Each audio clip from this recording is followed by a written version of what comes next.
وهنا بنوصل لنقطة مهمة جدا محتاجين نفهمها، إن أوقات كتير المشكلة مش في فقدان الشغف، المشكلة إن الجهاز النفسي نفسه مرهق، لأن الإنسان لما يعيش تحت ضغط لفترة طويلة المخ بيبدأ يدخل في وضع الحفاظ على الطاقة وكأنه كامن، فيقل الحماس، يقل الفضول، يقل الدافع، حتى الحاجات اللي كان بيحبها ممكن ما يبقاش عنده طاقة إن هو يعملها.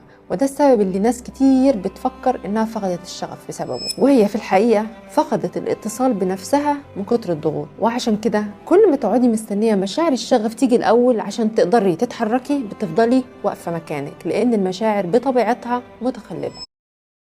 وهنا بنوصل لنقطة مهمة جدا محتاجين نفهمها، إن أوقات كتير المشكلة مش في فقدان الشغف، المشكلة إن الجهاز النفسي نفسه مرهق، لأن الإنسان لما يعيش تحت ضغط لفترة طويلة المخ بيبدأ يدخل في وضع الحفاظ على الطاقة وكأنه كامن، فيقل الحماس، يقل الفضول، يقل الدافع، حتى الحاجات اللي كان بيحبها ممكن ما يبقاش عنده طاقة إن هو يعملها. وده السبب اللي ناس كتير بتفكر إنها فقدت الشغف بسببه، وهي في الحقيقة فقدت الاتصال بنفسها من كتر الضغوط. وعشان كده كل ما تقعدي مستنية مشاعر الشغف تيجي الأول عشان تقدري تتحركي بتفضلي واقفة مكانك، لأن المشاعر بطبيعتها متخلفة.